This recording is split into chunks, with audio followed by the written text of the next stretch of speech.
அடிய பார்த்தோம் நெடிய கருணை யானை முகத்தோம்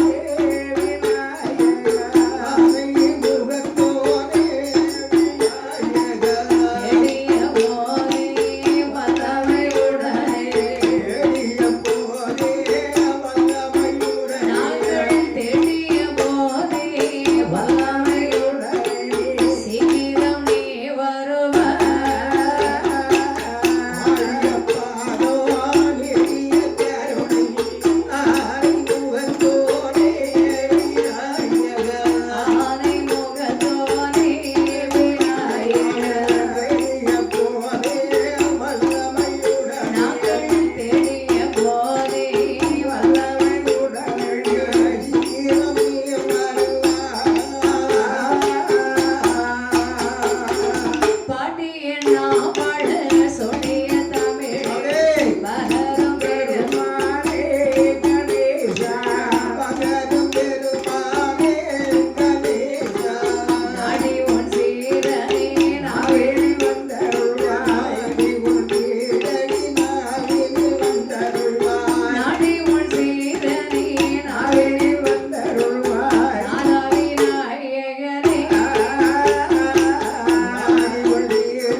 முதனாய் வந்த மின்னடை உமையழ்தானும் வேதமும் நாளாய் நின்று தன்னுடைய புதல்வனாயில் சாற்று வேண்டரணி மேதில்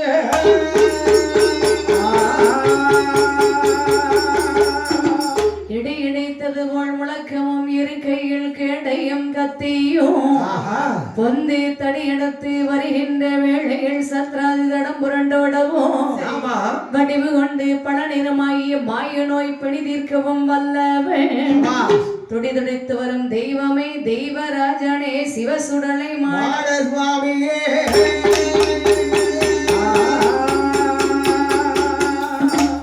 தாண்டி தந்தம் தவணை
எட்டவலை ஏழு கடல் ஈரேழு 14 உலகம் இவைகளுக்கெல்லாம் அச்சாணியாக விளங்கி வரப்பட்டது கைலாய பர்வதம். இப்பேற்பட்ட கைலாய மலையில் யார் யாரெல்லாம் அமர்ந்திருக்கின்றார்கள் என்றால் அம்மை உமையுளாகிய பார்வதா தேவியும் ஆதி கரைக்கண்ட பகவானாகிய சிவபொருளும் அமர்ந்திருந்தார்கள். இவர்களை புடை சூழ்ந்து 30 முக்கோடி தேவாட்கள் 48,000 ரிஷிமார்கள் அஷ்டவஸ்கள் சமங்கத்தார் சமயத்தார் வானவர்கள் தானவர்கள் கும்புருடர்கள் கிணநாதர்கள் இத்தாதி பேர்கள் எல்லாம் புடை சூழத்தக்கதாகவே உமா மகேஸ்வரன் அம்பிகையோடு ஆண்டவனும் பார்வதியும் கைலாசமலையில் வீட்டிருக்க அதை கொண்டு கையிலே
பாகமாகவே அமர்த்தி பரமக்கடவுள் கையிலாய மலையிலே அமர்ந்திருக்கின்ற போது ஒரு நாள் சமயம் பரமன் பார்வதி இடத்தில் சொல்கின்றார். பெண்ணே பார்வதி, இன்றைய சமயம் உன்னிடத்தில் ஒரு வார்த்தை சொல்லலாம் நினைக்கிறேம்மா. உங்களின் உடலில் தரிவாதி கொடுத்திருக்கீங்க. அப்படி இருக்கும்போது என்ன சொல்ல போறீங்கன்னு சொல்லுங்க ஐயா. பார்வதி, நீ கைலாய மலையிலே அமர்ந்திரும்மா. சரி. நான் இதே சமயமே சென்று நம்மால் தோண்டப்பட்ட உலகமான பூலோகம் சென்றேன். அடைத்து விட்ட மணிக்கு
நான் பூலோகம் சென்று அங்க இருக்கக்கூடிய அனைத்து ஜீவ ஆத்மாவடிகளுக்கும் நான் போய் படியளந்து வருகின்றேன் அம்மா.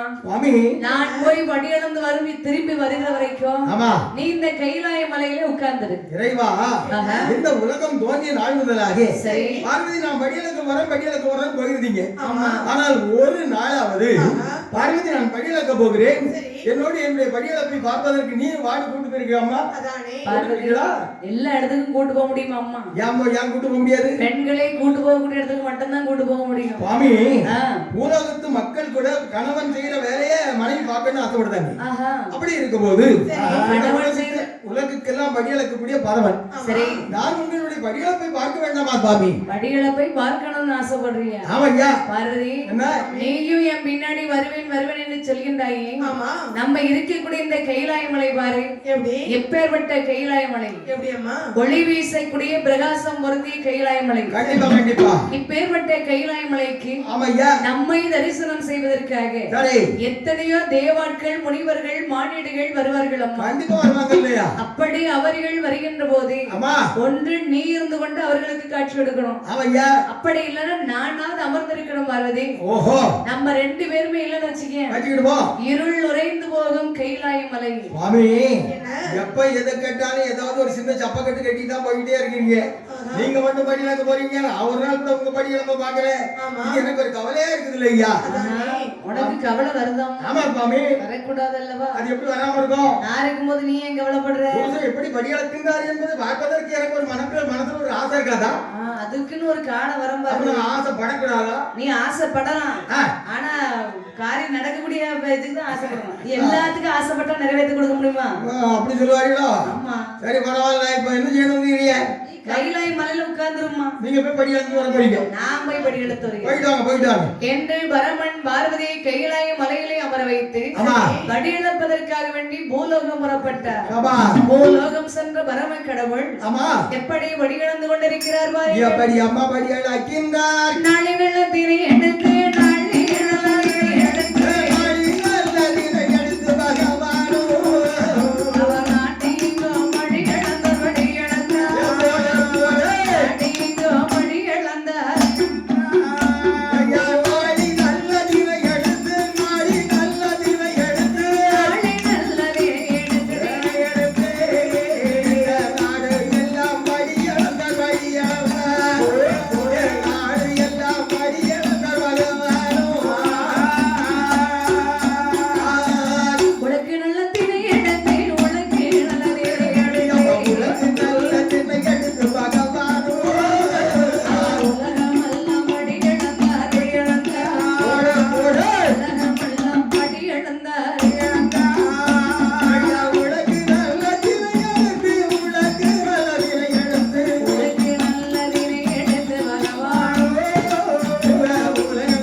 படி இழந்து கொண்டிருக்கின்றார். ஆமாம்மா. நாளை தினை எடுத்து நாடு எங்கும் படி இழக்கின்றார். ஆளாக்கு தினை எடுத்து அவனை எல்லாம் படி இழக்கின்றார். சிறிய உருவமுள்ள எறும்பு முதல் ஆமா பெரிய உருவமுள்ள யானை வரையும், ஆமாம்மா, கல்லுக்குள் இருக்கக்கூடிய தேரை முதல் சரி கருவறைக்குள் இருக்கக்கூடிய சிசு வரைக்கும் பரமன் பட்டினி இல்லாமல் அங்கே படி இழந்து கொண்டிருக்கின்றார்.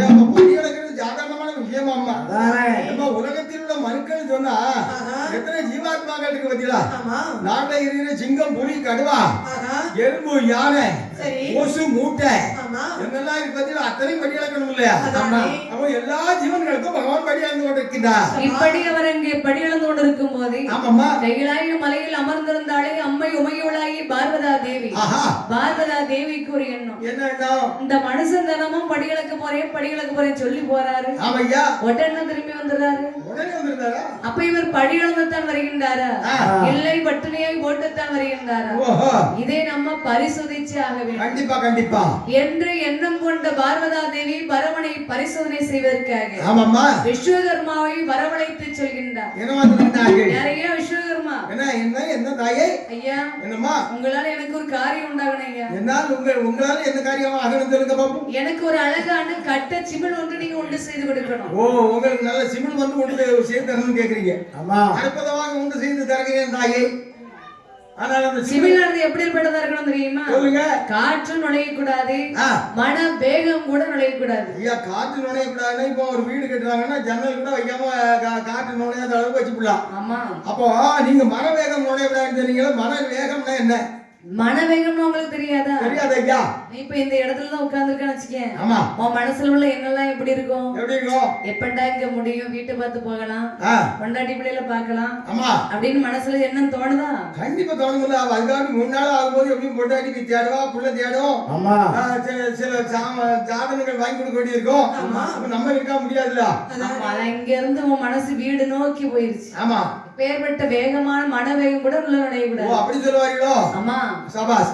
அப்படி அருமையா செய்து தர்றோமா. சிமிழை கையிலே வாங்குகின்றாள் பார்வதா தேவியானவள். காஞ்சோரம் கம்பு வெட்டி கட்ட சிமிழ் ஒன்று உண்டு செய்து கொடுக்கின்ற போதே பார்வதா தேவியானவள் சிமிழை கையிலே வாங்கி பரமனை பரிசோதனை செய்வதற்காக வேண்டி சிற்றரமே தனை வெடித்தே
பார்வதா தேவி பரமனை பரிசோதனை செய்து பார்ப்பதற்காக சிமிழுக்குள்ளே 2 சிற்றெருமை பிடித்து அடைத்தாள். அது ஏன் அம்மா செத்த எறும்பை பிடிச்சு அடைச்சாங்க? அதானே உயிரோட இருக்க எறும்பு அடைக்கலாம்ல.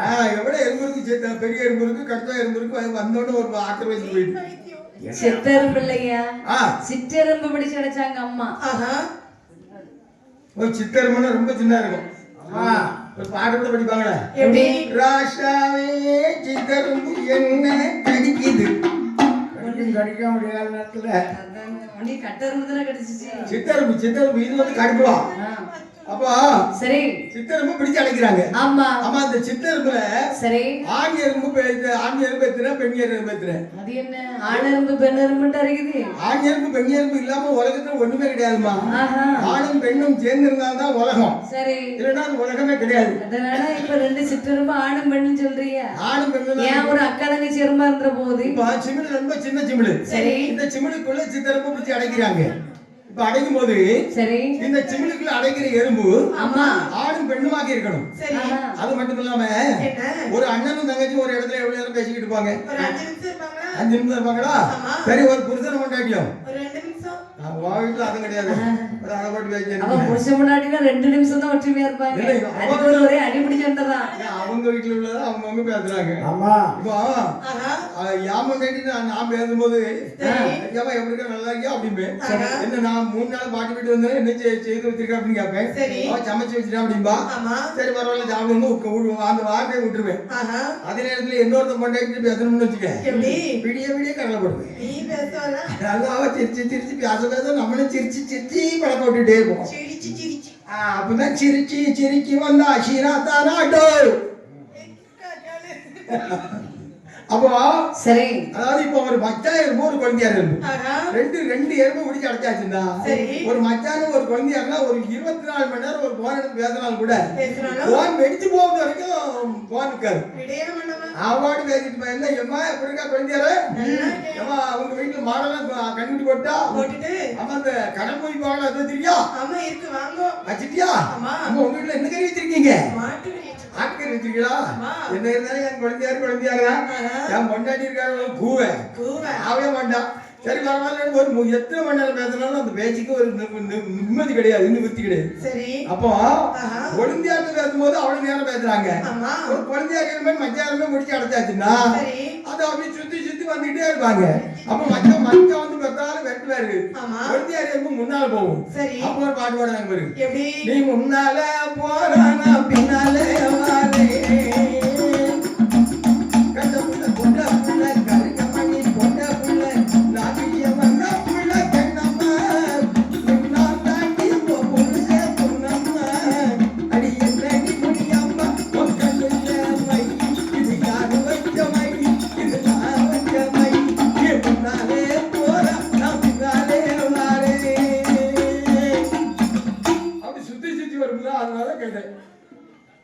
அப்போ எறும்புகளுக்கு முறை இருக்குன்னு சொல்றீங்க. முறை இல்லாம முட்டை போடுறது குஞ்சு குஞ்சு மறிக்குது. ஆனால் இங்கே சிற்றெரும்பு பிடித்து அடைக்கின்ற போதே பார்வதா தேவியானவள் பரமனை பரிசோதனை செய்வதற்காக சிவனை தன்னுடைய முந்தானை சேடையில் முடித்து அக்கறையில் செருகிக் கொண்டாள். பரமனின் வருகை எதிர்பார்த்த வண்ணம் அமர்ந்திருந்தாள் பார்வதா தேவியானவள். அப்படி இருக்கின்ற போது பூலோகம் சென்று வழியடந்து விட்டு மீண்டும் கையிலாய மலை நாடி வருகின்றார் பரமன். அப்போ வருகின்ற போது பார்த்தாள் பார்வதியானவள்.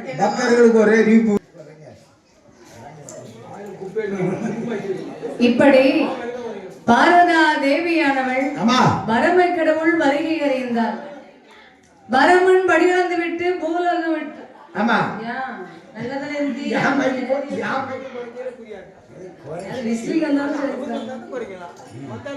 அப்போ பார்வதா தேவியானவள் பரமன் வருகை எதிர்பார்த்து கொண்டிருந்தாள். பரமன் வழியிழந்து விட்டு மீண்டும் வருகின்றார் கையிலை மலைக்கு. அப்படி இருக்கும்போது பார்த்தாள் பார்வதியானவள். வெளியே சென்ற கணவர் மீண்டும் வீடு திரும்பி வருகிறார்.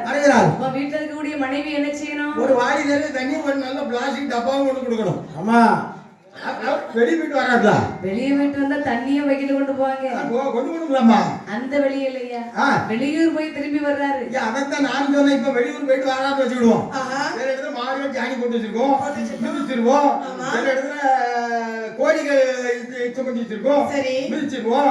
அப்ப அதெல்லாம் கழுவனா தண்ணி கொண்டு போகணும்ல, அதான் சொன்னேன். அதானே இதுக்குதான் தண்ணியும். அதுதான் தண்ணி. ஆனால் பார்வதா தேவியானவள் பரமனுக்கு பாதபடிமணிகள் செய்ய வேண்டும் என்று சிவபெருமானுக்கு உகந்த மலராக இருக்கக்கூடிய செவ்வாதனை மலரெடுத்தாள். கரை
பெண்களுக்கு பாதமணி வழிகள் செய்வதற்காக செவ்வதளையை மலர் எடுத்து வருகின்றாள்.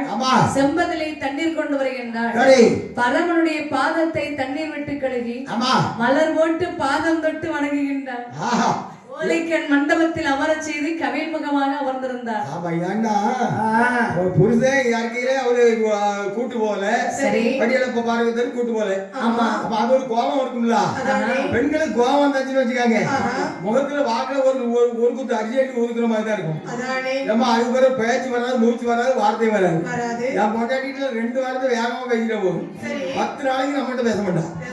மூஞ்சி அப்படியே வச்சுக்கிட்டு இருப்பான். ஆமா, எப்ப பார்த்தாலும் கோபப்பட்டு கூடாது. அது ஒண்ணு. அப்ப பார்வதி எப்படி இருப்பாங்க? அவன் எப்பவும் ஒரு பாசமாவது பேசணும். அது சரி, அது பேசுறதுக்கு. ஆமா,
பரமை கடவுளானவரே, இந்த பிள்ளைகள் மூன்றும் அழுது கொண்டிருக்கின்ற போது குழந்தைகள் அழுகுறலை இறைக்க வேண்டும் என்று சொல்லி பசி அமர்த்த வேண்டும் என்று சொல்லி நந்தி தேவரை பார்த்து சொல்கின்றார்.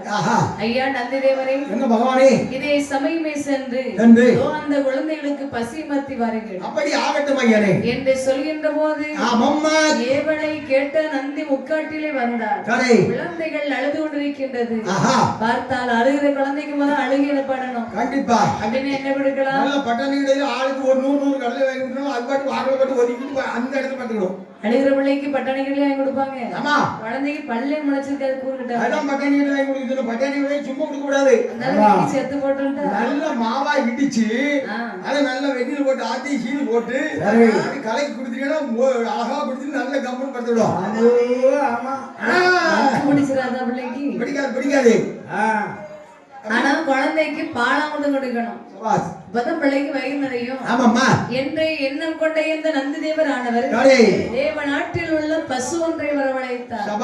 பசுவன் நாமதேவன் என்று சொன்னார். சுரபி சிந்தா மணி எனவே, சுரபி சிந்தா மணி எனவே,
சுரபி சிந்தாமணி என்று சொல்லக்கூடிய பசுவானது. அம்மா சுரபி சிந்தாமணி. ஆமா. சரி. ஒரு தனவிட்டு ஒரு தனத்தில் ஒரு கோட்டை பால் சுரக்குமா. ஆஹா. காலை நேரம் 2 கோட்டை பாலாமிர்தம். சரி. மாலை நேரம் 2 கோட்டை பாலாமிர்தம். அந்த பசு எங்கமா இருக்கு? அது மட்டும் இருந்து தெரிஞ்சு கூட நாளே வீட்டுல புடிச்சோடு போட்டு கதையை அங்க பேசிக்கலாமே. நல்லா செலவு பண்ணிக்கலாம் பத்தியா பால வத்து. ஆமா ஒரு நாளைக்கு பால் என்ன கணக்கு பத்தியா? அப்ப கேட்க செய்யணும். சுரபி சிந்தாமணி தேவநாட்டில் உள்ள பசு. சரி. இங்க போய் பிடிச்சிட்டு வந்துருவியா நீ? தேவநாட்டுக்கு கொண்ட முதல்ல இவன் மண்டே போட்டா தான் பப்பியும். தெய்வேந்திரனுக்கு நீ போட்டாருமே இல்ல நீ பண்ணியா நான் பெத்த வந்து பிடிச்சிட்டு வருவேன். கயிறு பிடிக்க ஒரு ஆள் வேணும், ஆள் பிடிக்க ஒரு ஆள் வேணும்ல. அதனால இப்படியாகவே இந்த தேவநாட்டில் உள்ள பசு வந்து பாலாமிர்தம் எடுத்து கொடுத்த போதிலும் குழந்தைகளுக்கு வயிறு நிறைய மார்க்கமில்லை. எவ்வளவு பாலாமிர்தம் கொடுத்தாலும் மறுபடியும் சத்தம் போட்டுக்கிட்டே இருக்குது. குழந்தை சின்ன குழந்தைகள் தான். அதானே வயிறு ரொம்ப பெருசா இருக்கு. கண்டிப்பா தான் சொல்லுவாங்க தாயில்லா பிள்ளைக்கு வயிறு வருது. செட்டாட்டி கண்டு பெருசு. ஆமா. தாயில்லாத பிள்ளைகளை பார்த்த உடனே ஏன் அப்படி சொல்றாங்க? அக்காமாருக்கெல்லாம் ஒரு பாசம் வரும்போது ஐயோ பாவம் அந்த ருக்மணி அங்க போயிட்டா பையனுக்கு ஏதாவது இருந்தா கொடுங்கம்மான்னு சொல்லி இந்த மாதிரி தோசை கொடுப்பாங்க. அந்த மாதிரி வடையை கொடுப்பாங்க. இந்த அம்மா ஒண்ணுமே கொடுக்க மாட்டா. தின்னு இந்த பிள்ளைக்கு வந்து வயிறு ரொம்ப பெருசாகிட்டே போயிட்டு இருக்கும். செட்டாட்டி கண் பெருசுனா ஆடு செத்த போல பாத்தீங்கன்னா கண் பெருசா விரிஞ்சுக்கிட்டே போற மாதிரி இருக்கும். அப்போ வாயில்லாத பிள்ளைகளுக்கு எவ்வளவுதான் சாப்பிட்டாலும் வயிறு நிறையாது. அதனால செட்டாட்டி கண் பெரியதுன்னா அதான் செத்து போனோம்னா ஆடு கண் விரிஞ்சுக்கிட்ட மாதிரி இருக்கும். அப்படியா? ஆமாம்மா. பரவாயில்லையே. ஆனால் குழந்தைகள் மீண்டும் அழுது கொண்டிருக்கின்றது. பார்த்தார் இந்த நந்தி தேவரானவர் பிள்ளைகளை வெற்றெடுத்த தாயிடத்திலே ஒப்படைச்சிட வேண்டும். கண்டிப்பா கண்டிப்பா என்று எண்ணம் கொண்ட இந்த நந்தி தேவரானவர் இந்த பெண்கள் இருக்கக்கூடிய இடமுறையாக வருகின்றார். இந்த அரைக்கு பெண்கள் ஓவியர்களும் நம்முடைய விரதத்திற்கு எதிர்மாறாகவே ஆண் குழந்தை பிறக்கிறது பெரிய பாவம் என்று சொல்லி சுரையிலே நீராடி கரையேறி வருகின்றார்கள். அப்படி வருகின்ற போது நந்தி தேவர் இந்த பெண்கள் இருக்கின்ற இடம் வந்து அம்மா பெண்களை அப்படிங்க உங்க குழந்தை எங்க குழந்தையா? ஆமா. சுவாமி இது என்ன அநியாயம் நடக்குது? உங்க பிள்ளைதானம்மா. இது எங்க பிள்ளைன்னு உங்களுக்கு எப்படி தெரிஞ்சது? அம்மா பெண்களே என்ன இது உங்களுடைய குழந்தைன்னு எனக்கு முதல்ல தெரியும். ஐயா எங்களுக்கு கல்யாணமே முடியல ஐயா. பிறந்து எப்படி குழந்தை பிறக்கும்? கல்யாணமாக நீங்க பெற்றெடுத்ததுதான். கல்யாணமாக பெற்றெடுத்ததா? சுவாமி தவறாக நினைக்காதீர்கள். ஏதோ ஆத்திரத்தில் அறிவிழந்து நாங்க குழந்தை வேணும் அப்படின்னு சொல்லி கல்யாணம் முடிக்காம கேட்டோம் ஆண்டவன்கிட்ட. பகவான் மகவான் முனிவரை நினைத்து தவறுக்கு சொன்னார்கள். முனிவர் ஒரு ஆண் குழந்தை கொடுத்தார், ஆளுக்கு ஒரு குழந்தை. இந்த குழந்தையை எங்களால் எப்படி வளர்க்க முடியும்? நாங்களே ஆடவர்கள் கண்களில் இந்த அரைக்கு பெண்கள் ஓவியர்களும் நந்தி முகம் பார்த்து சொல்கின்றனர். நாதன் மாலை காவலரே நாதன் மாலை காவலரே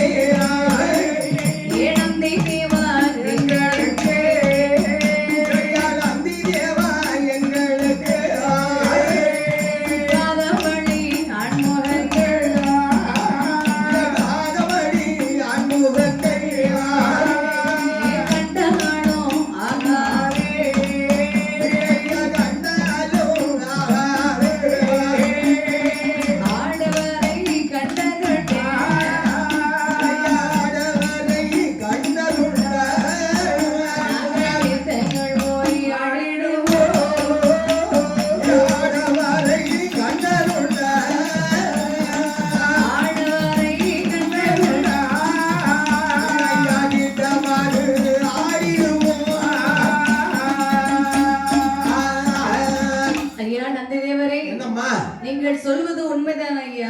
என்ன உண்மை? நாங்க ஆடவர்கள் கண்களில் முழிக்க மாட்டோம் என்ற விரதத்தோடு இருந்தோம்.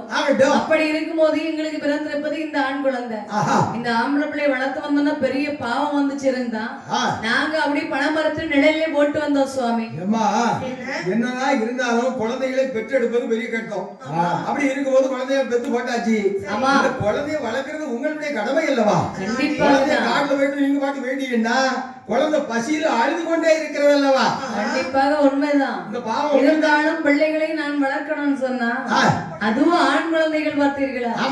அதனால மாட்டோம் என்று சொன்னோமையானால் உங்களுக்கு மனக்குறைகள் உண்டு. மக்கி எனக்கு மனக்குறை வந்து சவிச்சு விடுவேன். அதானே நீ சவிக்கிறதுல கட்டிக்கிறல அதுக்குதான் அவனுக்கு பல்லில் ஏறி விடுவான். எனக்கு சாப்பிட்டு விடுவோம்னா சவிச்சிருவாராம். ஆமா நான் இதெல்லாம் ஜாவிக்கே நீங்க நான் ஜாவிக்கிறேன் நீ ஜாவிக்கும் 5 பல்லு இல்லாம நான் காலி. யாரு உனக்கு 50 பல்லுமே இல்லையே இல்லைன்னாலும் கடிக்கும் இல்ல.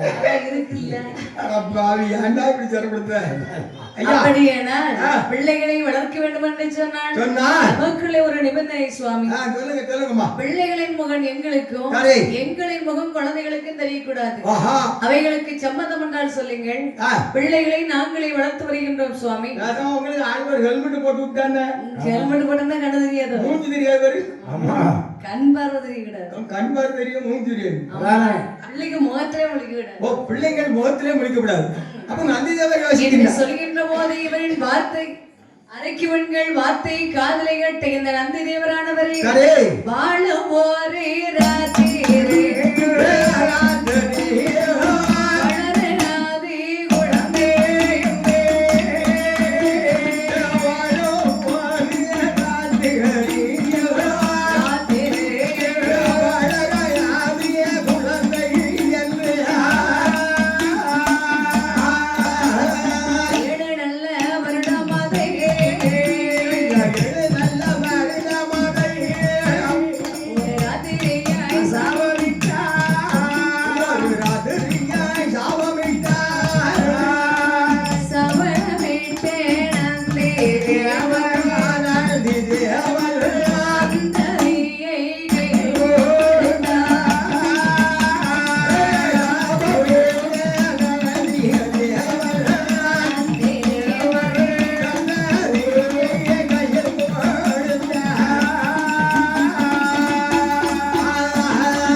பகல் நேரம் நாம் பார்த்தாலும் இரவு நேரம் இந்த பெண்கள் பார்த்துக் கொள்வார்கள். இப்படியே இந்த பிள்ளைகளை எத்தனை வருடம் நாம் வளர்த்து வருவது என்று எண்ணம் கொண்ட இந்த நந்தி தேவரானவரை 7 வருடத்தையும் ஒரு ராத்திரியாய் ஒரே இரவாக சபித்தார். ஆமா 7 வருடம் இருட்டாயமாக இருந்தாச்சுன்னா இந்த உலகத்தில் உள்ள மனிதர்கள் மாடு ஆடு ஜீவபட்சிகள் பச்சை குறவைகளை எப்படிமே இறந்துட முடியும். அந்த பெண்களுக்கு மட்டும்தான் கொடுக்கிறாரு. ஓ அவங்களுக்கு மட்டும் சாமா 7 வருஷத்துக்கு கண்டு தெரியாது. ஆமா இருள் காலம் போதத்து இருந்துட்டு இருக்கும். அப்போ மற்றவர்கள் கண்களுக்கு எப்போதும் மாதிரிதான். ஆமா பரவாயில்ல. இப்படி சாபமிட்டு குழந்தை இடத்தை கையிலே கொடுக்கின்றார். குழந்தைகளை கையிலே வாங்குகின்றால் அரைக்கு பெண்கள். எம்மா பெண்களே அப்படியேமா வாங்குழந்தை முக்கு முழுக்கு நீக்கம்மா அத வணக்கம் தம்பி. சரி ஆம்பளை கிடமா இருக்கும் கால் தூக்கி இருக்கு. குழந்தையா இருந்துச்சு பிள்ளை அப்படிதான் இருக்கும். பனிக்குள்ள கிடந்திருக்கோம். சரி பரவாயில்ல இருக்கட்டும் மாட்டாங்க. ஒழுங்க பால் கொடுத்து வளர்த்துவாங்க பிள்ளை நல்லா வரும். பால் கொடுத்து வளர்த்துருவீங்க. பிள்ளைய தலைகளை தூக்கிட்டு இருக்கான் பாரு. அவனுக்கு எப்பவுமே அவன் தூக்குறதுல தலைகளை தூக்குவான். அவனுக்கு கண்ணு தெரியாது. யாருக்கையில கண்ணு தெரியாது. இப்போ கண்ணீரா வாங்கிட்டு அதானே குழந்தைகளை கையிலே வாங்குகின்றார்கள் அரைக்கு பெண்கள். பாலாமிர்தம் கொடுத்து வளர்த்து வருகின்றார்கள். அப்போது இவர்கள் குழந்தை வளர்த்து வருகின்ற போது தாயிடமிருந்து அமுதப்பால் அறிந்ததும் குழந்தைகள் எப்படி வளர்ந்து வருகிறது பாருங்க. அம்மா வளர்ந்து வருகின்றது. குழந்தை கூடல் தாண்டி மென்னே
இப்படியாகவே சரி பாலாமிர்தம் கொடுத்து வளர்த்து வருகின்றார்கள் பிள்ளைகளை. ஆமாம்மா. வளர்ந்து அப்படி தாய்ப்பால் கொடுத்து வளர்ந்து வந்ததுதான் எப்படி இருக்கு பாருங்க. தலை தக்காளி பழம் போல, பழம் பூசணி பழம் போல, சரி பொத்தானு நம்ம பட்டப்பட்ட அறிவா இருக்கு. சித்தப்பை மாதிரி வந்திருக்கு. சபா பிள்ளை எப்படி இருக்குது, அருமையா இருக்கு. அவ தவழ்ந்து உருண்டு மழலை ஒளி வீசி நடந்தோடும் பக்கம் வருகின்றது. தவழ்ந்து உருண்டு புரண்டு. ஆமா சரி. தவழ்ந்து உருண்டு சவரிக்குள்ள பிறந்து இரண்டு கை பிடிச்சு சவரிகள் மழை பெய்து உரண்டி. ஆமா சரி பரவாயில்ல. 4 கை கொண்டு வந்து 4 கை வச்சு ஊந்துருக்காங்களா? ஆமா 4 கைனா யாருக்கெல்லாம் பக்கத்து வீட்டுக்காரி கொண்டு வந்து 2 சேர்த்துக்கோ. அப்படி இல்ல, கால் 2 கை 2. ஓ அப்படி. ஆமா தவழும் போது அப்படிதானே. கண்டிப்பா அப்போ அற்புதமாக பிள்ளைகள் வளர்ந்து வந்து கொண்டிருக்கின்றது. சரி வளர்ந்து வரும்போது நாட்கள் பல உருண்டோடி கொண்டிருக்கின்றது. நடந்தோடும் பக்குவம் வருகின்றது. ஆமா. வருடம் 7 சரிவர பெய்ந்தது. அரைக்கு பெண்கள் அந்தரத்தில் மறைந்தார்கள். அவர்களுக்கு கொடுத்த சாப மோசனானது. ஆமா, ஏன்னா பகல் காலம் வந்துட்டு. சரி அதுக்கப்புறம் பெண்கள் இந்த குழந்தைகிட்ட இருப்பாங்களா? இருக்க மாட்டாங்க. அவர்கள் அந்தரத்தில் போனார்கள். அப்படி அந்தரத்தில் போன போது பார்த்தா இந்த பிள்ளைகள் அழுது கொண்டிருக்கின்றது. அரைக்கு பெண்கள் விட்டு செல்கின்ற போது அறிந்தார் நந்தி தேவரானவர். ஆமாம்மா. இந்த பிள்ளைகளுக்கு வருடம் 7 சரிவர்த்திக்கிறது, இந்த பெண்கள் போய்விடுன்னு சொன்னாங்க. கண்டிப்பா அது போலவே இந்த அரைக்கு பெண்கள் போய்விட்டார்களே. ஆமா. சரி, இனிமேல் நாம் பிள்ளைகளை அழைத்து சென்று அவர்களுக்கு நாம் உறுதுணையாக வளர்ந்து வரலாமே. கண்டிப்பா பிள்ளைகளுக்கு அன்னை இல்லை, தந்தை இல்லை. ஆமா, நாம் தான் அன்னையும் தந்தையுமாக இருந்து பிள்ளைகளை வளர்க்க வேண்டும் என்று நினைத்த நந்தி தேவன் அங்க பிள்ளைகள் இடத்தில் வந்து தோன்றுகிறார். பிள்ளைகள் இருக்கின்ற இடம் வந்து சேர்கின்றார். ஆமாம்மா. அப்பா அருந்தவ செல்வங்களே, ஐயனே வாருங்கள் அப்பா. வந்தோம் ஐயனே. என்னுடைய பொருட்டாவே இனிமே நீங்கள் வளர்ந்து வரீங்கள். ஐயா, உங்களுடைய பொருட்டாக நாங்க வாழ்ந்து வர்றோம், அதுல ஒன்றும் பிரச்சனை இல்லை. நீங்க யாருன்னு சொல்றீங்கன்னா கொஞ்சம் நல்லா இருக்கும். நான் தான் நந்தி தேவர், கைலாய மலையின் கோட்டை வாசல் காவலாளி அப்பா. ஓ, நந்தி என்பது நீங்கள் தானா? ஆமா. ஐயா நந்தி தேவரே, எங்களுக்கு தாயும் இல்ல, தகப்பனும் இல்லை. நாங்க அனாதையாக இருந்து கொண்டிருக்கிறோம். எங்களை நீங்களே வளர்க்கேன் என்று சொல்லுகிறீர்கள். அது எங்களுக்கு ரொம்ப மகிழ்ச்சியாக இருக்கிறது. எங்க போடுமோ அங்க போய் வருவோம் ஐயா என்று பிள்ளைகள் சொன்ன உடனே, பிள்ளைகளே ஐயா இவ்வளவு வயது வரையிலும் வளர்ந்து வந்து விட்டீர்கள். ஆமாய்யா. இனிமேல் இதற்கு பிற்காலம் நீங்கள் வளர்ந்து வருவதற்கு உங்களை கையிலை மலை அழைத்து சென்று பகவானிடத்துல வேண்டிய வரங்கள் வாங்கி கொடுக்கின்றப்பா. அப்படி ஆகட்டும் ஐயனே, வாரங்கள் போகலாம். போவோம் ஐயா, போவோம் என்று சொல்லி இந்த நந்தி தேவர் ஒப்பராதியர்கள் மூவேர்களையும் அழைத்துக் கொண்டு கையிலாய மலை நாடி வருகின்றார். அவர் கையிலை மலை நாடி வருகின்ற போது இவர்கள் வருகின்ற போது வருவதை யார் கண்ணிலே கண்டார் பாருங்கள். கோட்ட தடியில் இருந்த தெய்வரெல்லாம் கண்ணில் கண்டார்.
இந்த நந்தி தேவர் இந்த பிள்ளைகளை அழைத்துக் கொண்டு கையிலாய மலை நாடி வருகின்றார். இவர் கையிலை மலை நாடி வருகின்ற போது இவர்கள் வருவதை யார் கண்டார் பாருங்கள். அங்கு இருக்கக்கூடிய தேவாதி தேவாட்கள் எல்லாம் கண்ணிலே கண்டார்கள். இந்த தேவாட்கள் பார்த்தார்கள், அண்ணா இதோ வருதிலே வந்து கொண்டிருப்பது யார் என்று. நந்தி தேவர் 3 பிள்ளைகளை அழைத்து வருகிறார். அதானே நந்தி தேவருக்கு இன்னும் கல்யாணம் கூட முடியல. அவருக்கு எப்படி இந்த பிள்ளைகள் கிடைத்தது? கல்யாணம் முடியலன்னா குழந்தை பெற்றிருக்க மாட்டாங்க. கல்யாணம் முடியாம எப்படி குழந்தை பெற்றிருக்காங்க? அம்மா நீ ஒரு அவர் எடுத்து வளர்ந்துருல இல்ல அவரு கைலாயமலை கோட்டை வாசல் காவலாளி. ஆமா அது எப்படி அவர் பிள்ளையா இருக்க கூடும்? அதான் நான் கேட்கிறேன் என்ன காரணம்னு. நம்ம தான் கொஞ்சம் ஓ யோசிக்கணும். அப்படி சொல்லுவாரு நான் யோசிச்சு. இது நந்தி பிள்ளை கிடையாது, சரி அந்த காட்டரைக்கியர்கள் பெற்ற பிள்ளை. ஓ அப்படி சொல்லுங்களா? அரைக்கு பெற்ற பிள்ளை எப்படி இருக்கும்? அம்மா அரைக்கு பெற்ற பிள்ளைகள் கொல்லாத பிள்ளைகளாக இருக்கும். அதானே வருங்காலத்தில் நம்மளை கொல்லாம விட மாட்டார்கள். அதானே என்ன இந்த அரைக்கு பெற்ற பிள்ளைகளை இங்க கூட்டிட்டு வர எதுக்கு கூட்டிட்டு வராரு? ஆமா இந்த நந்திக்கு கொஞ்சமாவது அறிவு இருக்குதா?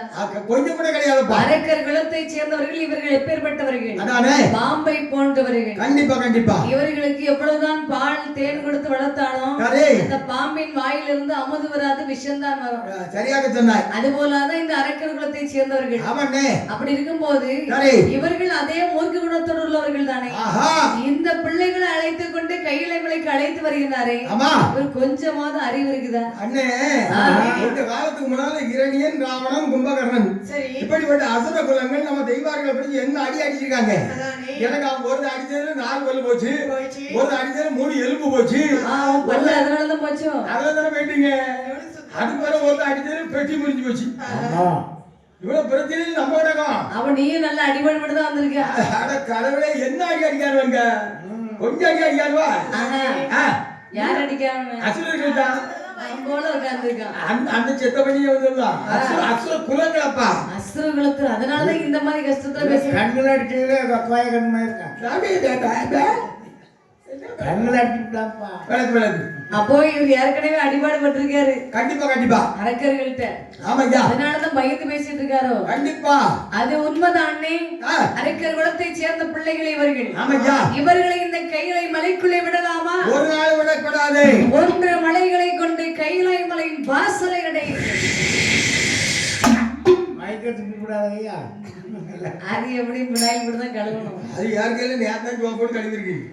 என்ன நாளை கழுவோம். யார் செட்டுக்கிறதா கழுவணும்? நீனா கழுவணும். அவர் தான் கழுவாரு, நான் பக்கத்துல பாத்துட்டு இருப்பேன். அவர் கழுவாரு, இவன் தொடச்சி கொடுப்பான். அவன் துப்புனி தான் நிறைய விடுது. எதுக்கு ஆவந்த மைக்கு? ஒண்ணுக்கு அவன் தான் ஒத்தரை போட்டா நல்லா இருக்கும். பல்ல வளர்க்க மாட்டான். பல்லு எங்க இருந்து வளர்க்க அதை எடுத்து வச்சு வளர்க்கறதுக்குள்ள குவாலிட்டி போயிடுது. சரிப்பான ஓட்டி விட்டு தள்ளு. இப்படி குன்று மலைகளை கொண்டு கைலாய மலையின் வாசலை அடைத்தார்கள். தேவாட்கள் பேசுவதையும் வாசல் அடைபட்டதையும் பார்த்தார் நந்தி தேவர். மதியாதவர்கள் தலைவாசல் கூட மதிக்க கூடாது. இவர்கள் இப்படி மரியாதை இல்லாம பேசி கதவை தாழ்படுறாங்க. இனிமே இந்த கைலை மலைக்கு உள்ளே போகலாமா? அதாவது இவர மதியானம் அப்படி சொல்லு அப்படி சொல்லு அப்படி சொல்லு. அப்போ போற இடத்துல போய் போற இடத்துல போய்க்கலாம். ஆமா சரி நல்ல மனுஷன். கடிகாரம் கொஞ்ச நாள் இருக்கட்டும். அப்போ சரி நந்தி தேவர் பார்த்தா எப்படி அப்படியே பிள்ளைகளை அழைத்து கொண்டேப்பா நீங்க என்னோடு வாருங்கள், உங்களுக்கு நான் வழியை காட்டுகிறேன் என்று சொல்லி கூட்டிக் கொண்டு வந்து கொண்டிருக்கின்றார். கைலாய மலையை விட்டு வெளியே அழைத்து வருகின்றார் நந்தி தேவரானவர். பிள்ளைகளை அழைத்து வழிநடையாக நடந்து வருகின்ற போது அங்கே அமர்ந்திருப்பதற்கு இடம் பார்க்கும் போது பாலைவனமாக இருக்கின்றது. இதிலே அமர்வதற்கு ஒரு இடம் வேண்டுமே என்று நந்தி தேவர் கையில் இருக்கக்கூடிய வெள்ளை கொண்டு பூமிகளை ஒன்றுகின்ற போது அத்தகைய இடத்திலே வெல்வா மரம் ஒன்று முளைத்தது. கோயில நீ வில்ல கொண்டு ஊண்டி இருக்கிறா. ஆமா மாட்டியா? எங்கேயாவது வில்வ மரம் வளர்ச்சிருக்கா இல்ல ஒரு புளிய மரம் வளர்ச்சிருக்கா? நம்ம இந்த ஊர்ல ஒரு மரம் வளர்ச்சிருக்கு தெரியுமா? நான் வில்ல கொண்டு ஊனிட்டு திருப்பி பார்த்தா இந்த பக்கம் ஒரு வேப்ப மரம் முளைச்சு. அந்த காலத்திலேயே கோயில வச்சு வளர்த்த மரம். அதாவது நீ வில்ல கொண்டு வச்ச உடனே இந்த வேப்ப மரம் வச்சுட்டு நானும் நந்திதேவரும் ஒண்ணுதான். நீயும் நந்தி தேவரும் அவர் எங்க பெரியப்பா மாவே, நான் வந்து சித்தப்பா மாவே. நாங்க 2 பேருக்கும் எங்க 2 பேருக்கும் கல்யாணமும் கிடையாது, எங்களுக்கு வந்து பொண்டாட்டி பிள்ளை எதுவும் கிடையாது, ஆசையும் கிடையாது. அப்ப நீ கல்யாணமே முடிக்கலையோ? 3 ஆசைகளும் வெறுத்தா நாங்க இருந்துட்டு இருக்கேன். அனாதை பெயர்வேன் 3 ஆசை. ஆமா. அப்ப எந்த ஆசை இல்லைங்கிற? மண் ஆசை கிடையாது, பொண்ணு ஆசை கிடையாது, பெண் ஆசை கிடையாது. மண் ஆசை கிடையாது சொல்லி நம்பிடுவேன். பெண் ஆசை கிடையாது நீ சொல்லாத. இதுக்கு மேலதான் கிடையாது. அதான் 3 கட்டி வச்சிருக்கீங்க. 3 அடிச்சு பண்ணி அடுப்பல படுத்துறாங்க. இனிமே நீ படுக்க வேண்டியதா? என்ன படுக்கிறீங்க? வயசுக்கு இனிமே பொண்ணு 2 3 வச்சிருக்கதான். இப்பவே இப்பவே நான் குழந்தையாரி சொல்லிட்டு தான் இருக்கா. ஆ. எங்க அத்தனை வர சொல்லுங்க வர சொல்லுங்க. ஐயா, சொல்லிட்டு யாரு ஒண்ணு கொண்டு இருக்கா? ஆமா. குழந்தையா? ஆமா. அடி எத்தனை குழந்தையா தான் இருக்கு உனக்கு? அது 5 குழந்தையா இருக்கா. அப்பா, ஒரு ஆந்தகண்ணி, ஒரு கூந்தகண்ணி, ஒரு வட்டகண்ணி, ஒரு கிழிஞ்சகண்ணி. குழந்தையா மாதிரி ஆந்தகண்ணி பூந்தகண்ணின்னு சொல்லிட்டு இருக்கிறா. கண்ணி அவ இவ்வளவு அழகா அத்தான்னு சொல்லி பாசமா கூப்பிடுறான். அவன் அத்தாம்னா நான் ஒரு துவாரம் விட்டு காட்டுவிட்டேன். அப்படியா? ஆமா. சரி. உதாரணா அப்போ நந்திதேவர் என்னமா செய்யறாரு? அப்போ அது நந்தி தேவரானவர் வில்வ மரம் ஒன்று உண்டு செய்து கொடுக்க வில்வ மரத்தின் நிழலிலே முப்பராதிகளை அமர வைத்தார். அப்பா பிள்ளைகளே, நீங்கள் இந்த வில்வ மரத்தின் நிழலிலே அமர்ந்திருங்கள். நீங்கள் இப்படி அமர்ந்திருக்கின்ற போது ஒரு விஷயம் நடக்கும் அப்பா. அதை கண்டு நீங்கள் அஞ்சு விடக்கூடாது. ஆகட்டும் ஐயனே, ஆகட்டும். இங்க இருக்கக்கூடிய காடு எல்லாம் மாளிகைகளாகவே மாறும். அது போதும் ஐயா. எங்களுக்கு நாங்க இருக்கிற இடம் வந்து சும்மா இருக்க கூடாது. சரி, அதனால மாளிகை இருந்தா நல்லது தானே. இந்த முப்பராதிகளுக்கு வேண்டிய விதம் புத்திமதிகளை சொல்லி பூரணமாய் நந்தி தேவர் பொற்கையிலாய மலை போற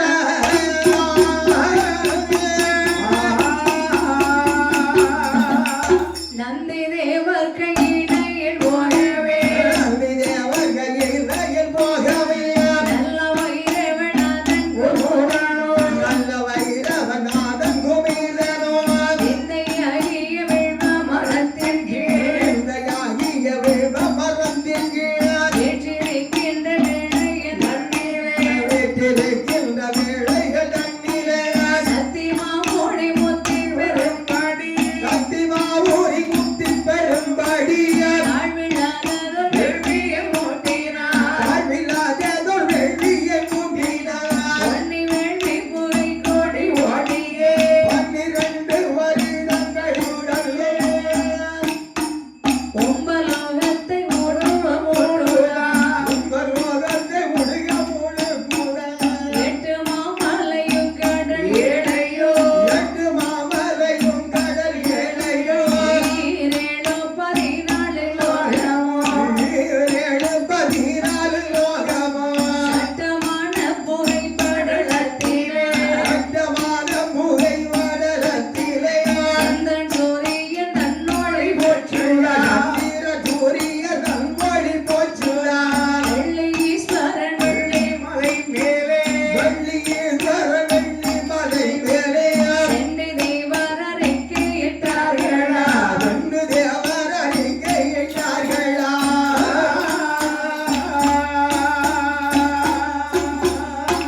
இப்படியாக ஆமா இந்த நந்தி தேவரானவர் கையிலாகி மலை போய் சேர்கின்ற போது ஆமாம்மா. வில்வ மரத்தின் நிழலிலே அமர்ந்திருக்கக்கூடிய இந்த முப்பராதியர்கள் சரி. இவர்கள் மூவர்களும் தங்களை விரைவி செய்த சக்தி மகா முனிவரானவர் ஆமாம்மா. முக்தி அடைய செய்வதற்காக ஒரு வேள்வி ஒன்று வளர்த்தார்கள். சபா. இவர்கள் வளர்த்து வரக்கூடிய இந்த வேள்வியானது ஆமா.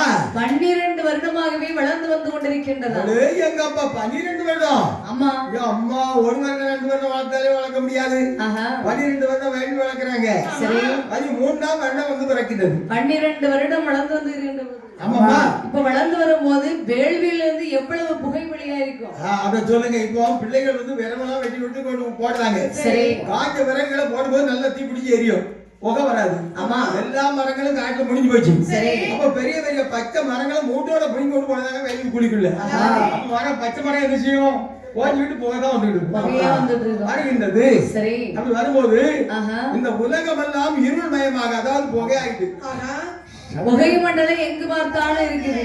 ஆமாம்மா. அப்படி இருக்கும்போது இருள்மயமாக இருக்குது. சரி. எங்கு பார்த்தாலும் புகை இருக்கும்போது ஒருவர் முகம் ஒருவர் தெரியாதல்லவா. கண்டிப்பா கண்டிப்பா.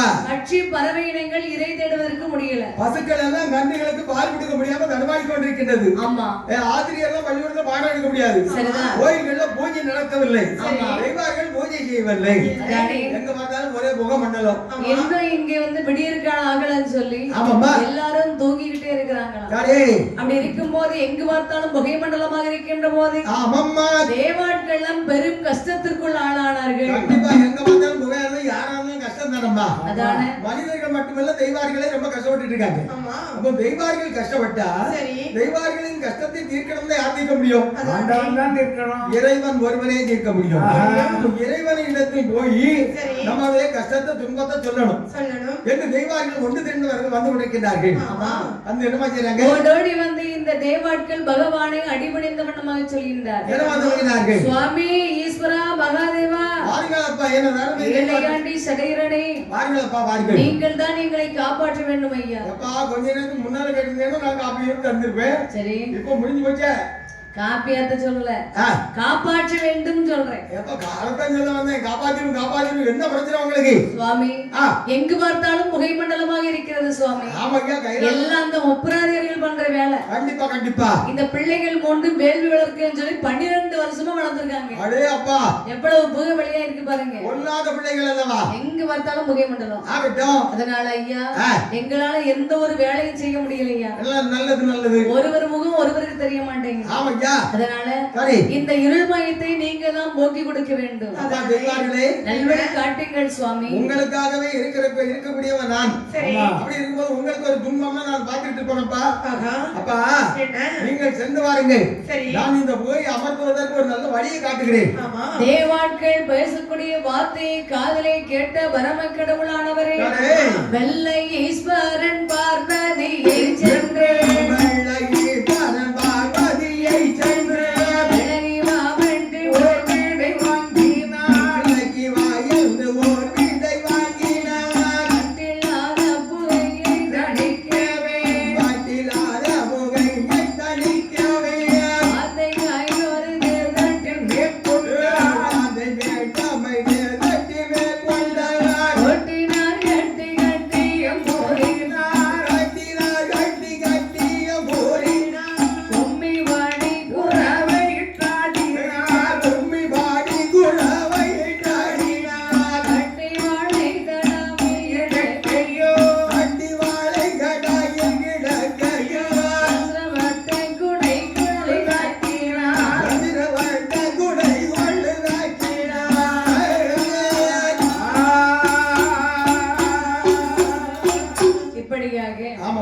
தேவாட்கள் தங்களுக்கு ஏற்பட்ட கஷ்டங்கள் அத்தனை வந்து பகவானிடத்துல எடுத்து சொல்கின்றார்கள்.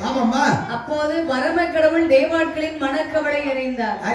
அப்படின்னா இவர்களுக்கு ஒரு கஷ்டம்னா நாம தானே அதை தீர்த்து வைக்கணும். கண்டிப்பா கண்டிப்பா என்று பரம கடவுளானவர் தேவாட்களின் மனக்கவலை அறிந்து அப்போது இவர்களுக்கு இருள்மயத்தை போக்கி கொடுக்க வேண்டுமே என்று சொல்லி பச்சை நிறமுடைய பக்கத்தில் அமர்ந்திருக்கக்கூடிய பார்வதா தேவி அருகழைத்து சொல்கின்றார்.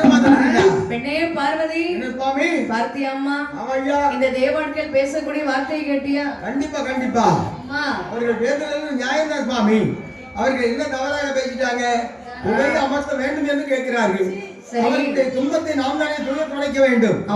அப்படின்னா அதற்கு ஒரு வழியை நீங்க தான் காட்ட வேண்டும் ஐயா என்று சொன்ன உடனே பகவான் பார்க்கின்றார்.